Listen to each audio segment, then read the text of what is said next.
అమ్మవారి యొక్క విగ్రహ స్థాపన మహోత్సవాన్ని అంగరంగ వైభవోపేతంగా చక్కగా మనందరం కూడా జరుపుకుంటూ ఉన్నాం.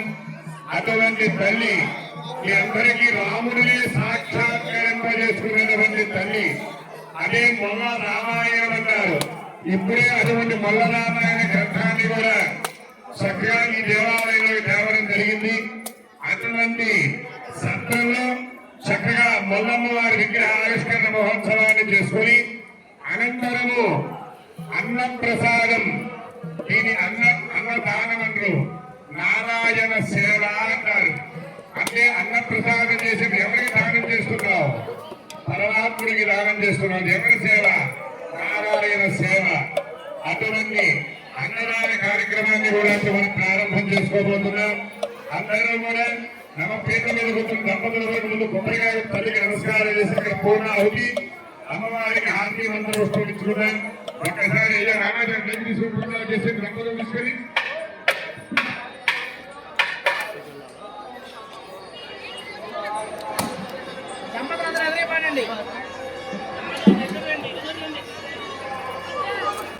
కొబ్బరికాయ కొట్టే వాళ్ళందరూ కూడా ఉంచండి. ఎవరి స్థానాల వాళ్ళు ఉంచండి. కొబ్బరికాయ కొట్టే వాళ్ళందరూ చెప్తారు.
ఫోటో మొట్టమొదటిగా ఆ తల్లికి గరుడ్ మంత్రం అంటే ఇష్టం.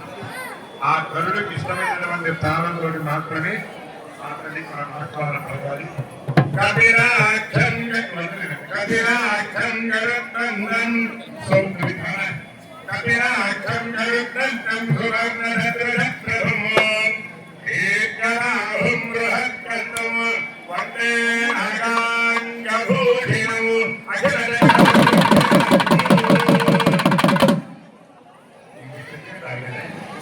అందమందర ఖండ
పర్వదినంగా పరమేశ్వరుడు ఇవాళ రాత్రి అర్ధరాత్రి 12 గంటల సమయంలో లింగోద్భవ కాలం ఉంటారు.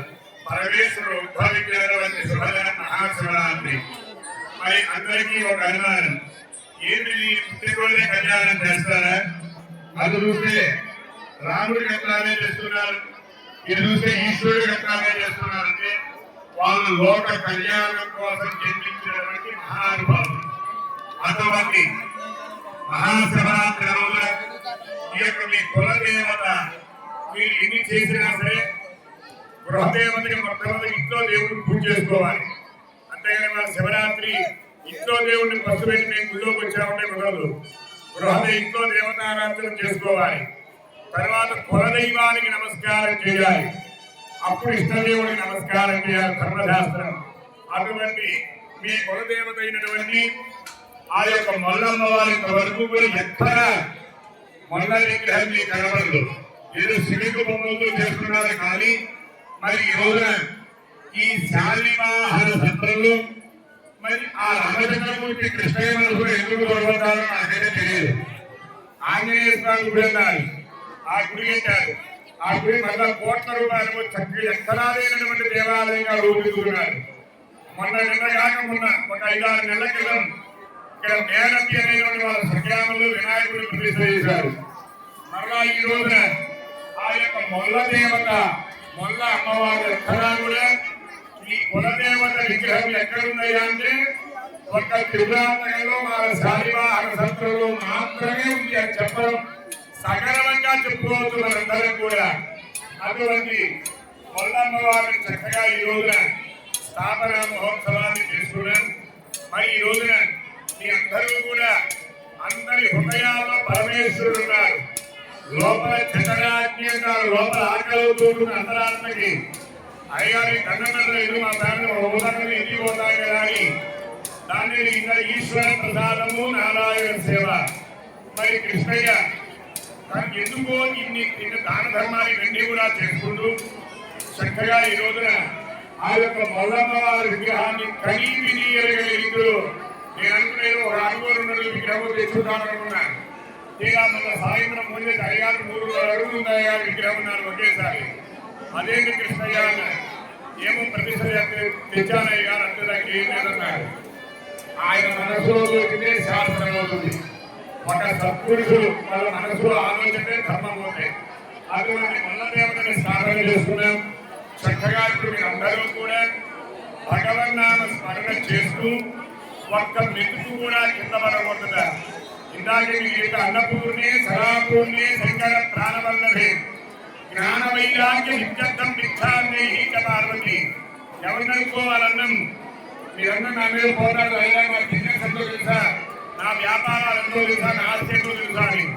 మీకు 50,000 కోట్ల ఇల్లులైనా సరే భార్య అమ్మ అన్నంటే భార్యనైనా అడగాలి, తల్లినైనా అడగాలి, బిడ్డనైనా కోలమైనా అడగాలి. అటువంటి పరబ్రహ్మ స్వరూపమైన అన్నదానాన్ని చక్కగా ఈ రోజున మహాశివరాత్రి రోజున అన్నదానం చేయడం చాలా గొప్ప విశేషం. ఒక యజ్ఞం చేశాం, ఒక క్షేత్రంలో ఉన్నాం, ఒక యజ్ఞం చేశాం, ఒక కులదేవతని స్థాపన చేసుకున్నాం. ఆ కులదేవత పాదాల దగ్గర పూజలు చేస్తున్నాం మహాశివరాత్రి రోజున. ఇది గొప్పతనంగా భావిస్తూ ఆ యొక్క త్రిపురాంతకేశ్వరుడు, ఆ యొక్క బాలా త్రిపుర సుందరీదేవి, వాళ్ళ కులదేవత ముల్లదేవత ఇంకా కృష్ణయ్యకి సకలమైనటువంటి భోగభాగ్యాలు ఐశ్వర్యాలు ఇవ్వాలి. ఆయన ఐశ్వర్యానికి ఆలోచించేవాడే కాదు, రూపాయి గురించి ఆలోచన పెట్టుకోరు. ఏమి కృష్ణయ్య స్వామి అన్ని ఆయన చూసుకుంటారనేటువంటి వారు. అటువంటి చక్కగా ముల్లదేవత పాదాల సన్నిధిలో మీరందరూ భోజనం చేసి ఆ తల్లికి ఆ ఈశ్వరుడికి అందరికీ పాదాభివందనం చేస్తూ అందరూ కృష్ణని ఆశీర్వదిస్తూ అయ్యగారు నాకంటే పెద్దోడు, అయ్యగారు నాకంటే చిన్నోడు అనవద్దు. ఇక్కడ ఆయన మనందరికీ అతిథిగా అన్నం పెడుతున్నారు కాబట్టి ఆయన మీద ఆశీర్వాదం చేయాలి అంటే నిజంగా అక్షరేమని చెప్పని కాదక సదుద్దేశం. అందరూ ఇక్కడ చల్లగా ఉండాలి, ఇక్కడ కొంచెం మాత్రమే కోరుకుంటూ మీ అందరి దగ్గర ఆ పరమేశ్వరుడి అనుగ్రహం చేత మీ అందరికీ భోగ భాగ్యాలు సకల ఐశ్వర్యాలు ప్రసాదించాలని ఆ పరమేశ్వరుని రామచంద్రమూర్తిని ఆ యొక్క మల్లదేవుని ప్రార్థిస్తూ ఎందరూ వరుసగా వచ్చి అక్షతలు వేయించుకొని చక్కగా మీ దీక్ష అయిపోయిందా కూర్చున్న వారు